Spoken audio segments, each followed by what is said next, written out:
Haikyuu is usually the first show that comes to mind when I hear the term top-tier anime. It's something that can be enjoyed by anyone regardless of their age or personal tastes, and its overall story and production quality are off the charts, especially during the most climactic moment. While its story is one of the best around and something I would definitely love to dive into sometime in the future, today I want to discuss the greatness of its characters, specifically the three I find to be best. While I think that almost every character is super important and interesting, my top three hold a special place in my heart and have really taken this show from great to fantastic in my opinion. When Suki Shima was first introduced, I thought he was going to be a bad thing overall for the show. He seemed like he wanted to be an asshole for the sake of being one, and he wasn't even particularly enthralled with volleyball like every other member of the team was. I was expecting him to cause a little bit of development for Kageyama and maybe even Hinata, and then call it a day. Or maybe, even if he wanted to go a step further, those two could actually return the favor by helping him grow as well. I couldn't have been more mistaken. Suki was able to develop as a character sheerly through playing in high-level games where the stakes were at the maximum, and finding that being able to perform well in a highly competitive environment was one of the most fulfilling events you could possibly experience. Despite being a talented athlete from the moment he was able to understand how a game works, Suki was never interested in any of it after seeing what had happened to his brother. He learned the hard way the pain of dumping all of your effort and passion into something, only to fall short of the goals you had established for yourself. Because of his own lack of experience, he wasn't able to grasp the fact that it's actually the risk of failure and disappointment that makes it all worth it. Whatever negative feelings could potentially be brought by failure is equivalent to the positive feelings brought by success. In the finale against Shiri Torizawa, we get to see Suki build up the desire to perform to its peak, where he then finally does the impossible and blocks a spike from Ushijima, easily the greatest dark horse of this series so far. Kageyama from the beginning of the series has been a pure fire, and I actually thought he would end up being my favorite for the entire series.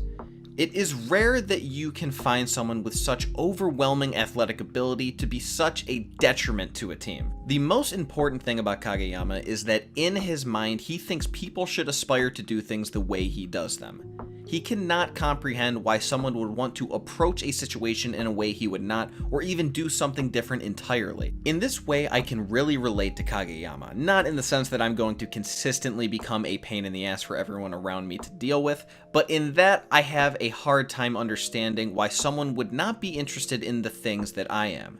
For example, if there is a particular video game I like, or when I was younger and I would play sports, if I thought the games were awesome, I would tell everyone that they should definitely play the games because they are in fact awesome. But then when people would take my recommendations and then it turns out they didn't really share the same opinion as me, it would leave me in bewilderment. We're playing the exact same game here. How could it be any different than it was for me? This is Kageyama 100%, except it makes him a problem for others as well as himself, because the key difference is that he doesn't care if people have different interests as him, but he is similarly confused when people have different levels of conscientiousness than himself.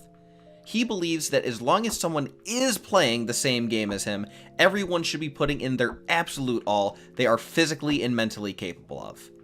His development throughout the series is beautifully entertaining to watch, as he learns that if he wants to accomplish his goals, he's not going to be able to do it himself. So despite the fact that everyone training as hard as him would probably fulfill that, it's not going to happen. So he has to figure out how to maximize the effectiveness of his teammates.